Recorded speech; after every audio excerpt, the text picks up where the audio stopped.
gonna set up and film here, but Pontoon Saloon is stopping me.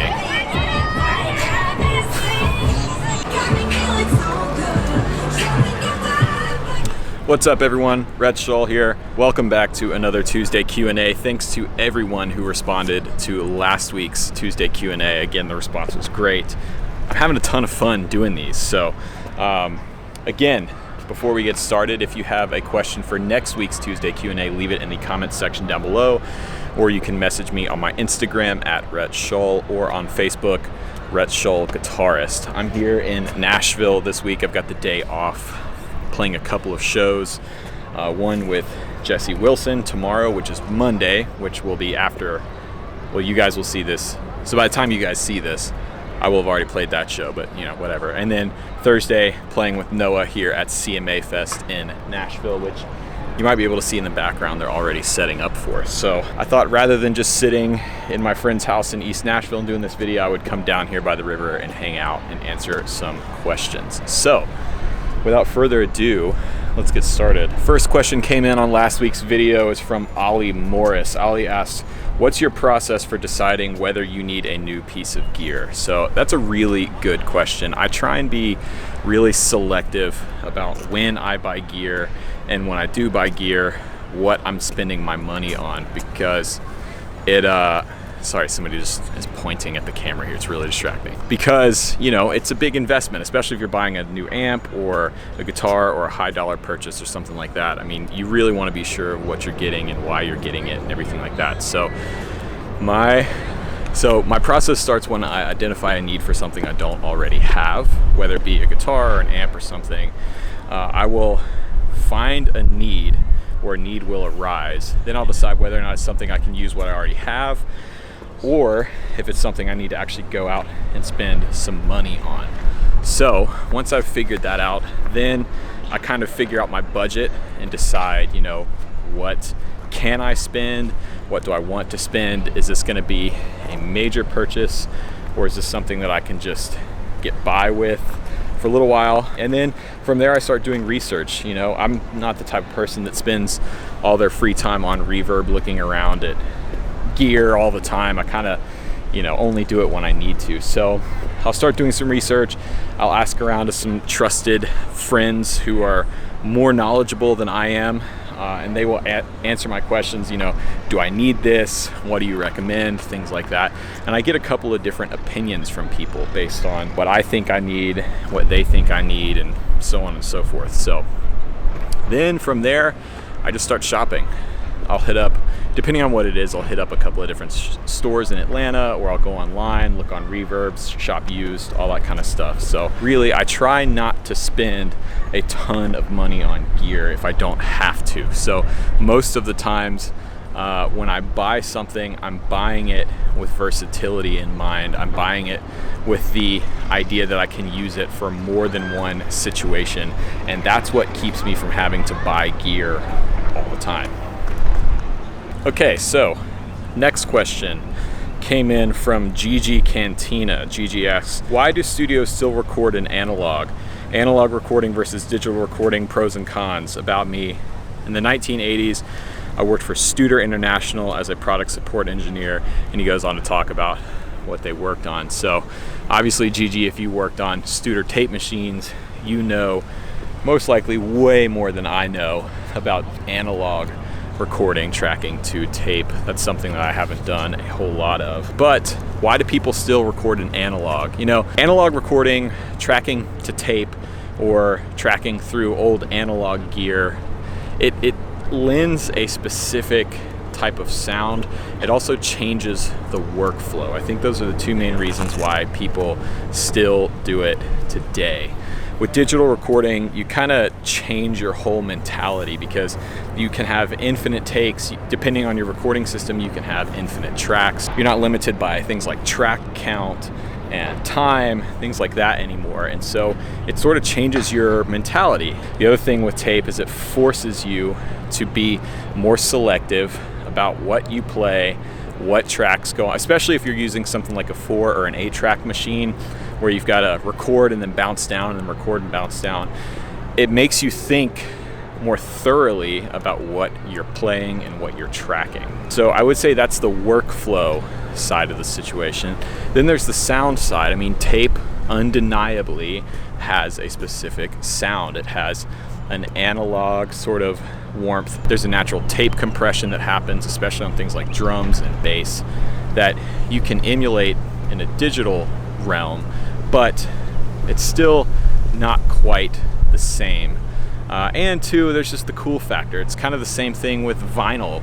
You know, we've seen the huge resurgence of vinyl records in the past 10 or 15 years.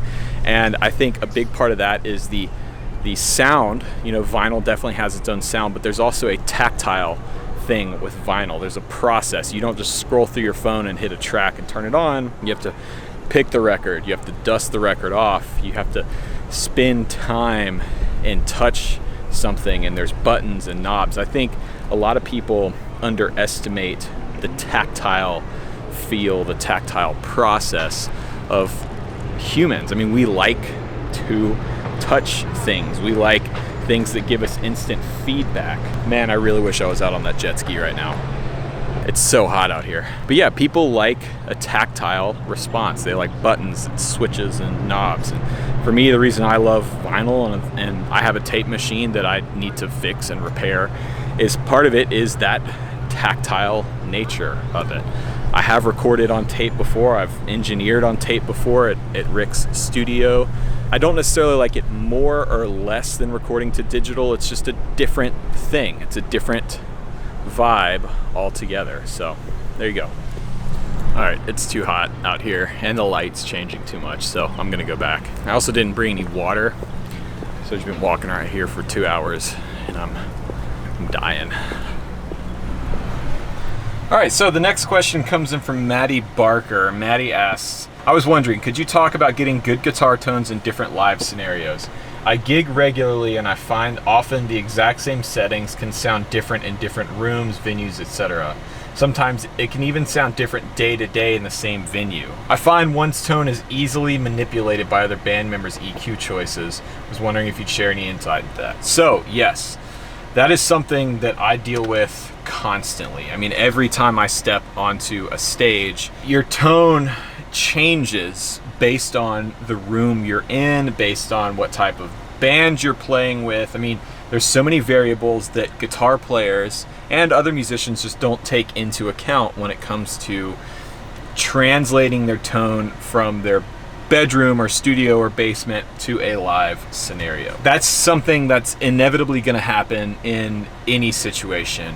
And it's exacerbated when you do things like go on tour where you're playing night after night consecutively in different venues of different sizes, different sound setups. There's gonna be different monitor setups in a lot of these venues and clubs. And so you have to learn through experience over time how to shape your guitar tone to accommodate the space that you're in. So the first thing is overall stage volume. This is something that I struggle with a lot, unfortunately, because of a lot of things. Mainly the amp that I choose to play live, my Divided by 13, is monstrously loud, and there's really not much you can do about it. So I try and keep my stage volume as low as possible, both for the benefit of the front of house engineer so he can actually mix me into the show, and for the benefit of my bandmates so I'm not blowing everybody out on stage. Other than that, making good EQ choices is important. So one thing that I always try and do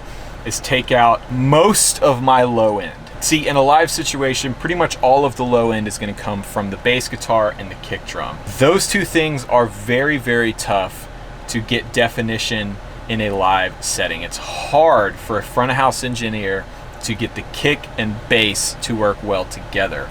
So if you, as a guitar player, have your amp cranked with a ton of low end, all you're doing is making that sound engineer's job harder, and you're making your band sound worse. So the first thing I always do is take out not all of the low end, but a good chunk of low end. So there's multiple ways of doing that. The simplest way, just turn the bass knob down on your amp. That's it. The other thing is knowing where your mid-range sits. See, the guitar sits roughly in the same EQ range, the same frequency range as the human voice. It sits in that mid-range, that low mid to high mid range. That's where a lot of guitar frequencies are really dominant, especially when you're using a lot of gain, or you're using an overdrive pedal, something like a tube screamer, or if you're using fuzz. That's boosting the mid-range, which again is fighting with the singer, which arguably is the most important part of any live show, the vocalist. Really, it's a matter of communicating with your front of house engineer. When I'm on stage, I can't hear exactly what my guitar sounds like in front of house. So first thing I do, and this probably deserves a whole video, but the first thing I do when I roll into a new venue for a new show is I go and find the front of house engineer and I learn that person's name. Because it's just a professional common courtesy. You don't want to go, and I've seen this happen. I've seen artists in the middle of a show ask for a mix adjustment or something and on the mic say, "Hey sound guy, I need something up." Don't do that. I mean, seriously, we've all had bad experiences with front of house engineers, but for the most part, these guys are professionals. They are trying to do a good job, so respect them. So the first thing I always do is learn the sound guy's name. Then I will open a line of communication during sound check. I'll say, "Hey man, how's my stage volume?" Right? Because a lot of times these guys won't tell you your stage volume's too loud. They'll just not mix you into the show, right? So I always ask, "Hey, how's my stage volume? Is it good? Does it need to come up? Does it need to come down?" Then after sound check, if the sound check went well and it's a sound engineer that I think is reasonably competent, which most of them are, I'll go up and talk to them. "Hey man, how are things feeling?" That's then their chance to say, "Oh, it was good," or "Oh, hey, yeah, maybe we need to work on this. Maybe you could scoop a little," or I'm EQing this. The other thing that I like to do, I like to mic up my own amp because I know what part of the speaker cone I like to hit with what mics.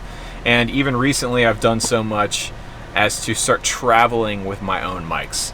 I will bring my own SM57 and my own MD421 because I found recently a lot of clubs that I play try and mic up my cab with a Sennheiser, the 609s, which I hate on guitar amps. I know that's what they're designed for. I know it's Sennheiser's version of a 57. I just can't stand both the 609s and the 906s. I don't like them. So I've started touring with my own 57s, and I'll mic up the amp, and I'll tell the front of house engineer, like, "Hey man, I've got my mics, you know, whatever." Other than that, it's just a matter of listening and being conscious to how your tone is affecting the rest of the band. If your volume's too loud, if you've got too much low end or mid range, these are all things that are important. You just have to listen and communicate. So there you go, that's gonna do it for this week's Tuesday Q&A. I hope you enjoyed the video. If you did, be sure to leave a comment and a question down below for next week's Tuesday Q&A, or message me on my Instagram profile or my Facebook at Rhett Shull. Also, if you haven't done so already, please be sure to subscribe down below this video and leave a like. Anyway, that's gonna do it for now. Thanks for watching, and remember, there is no plan B.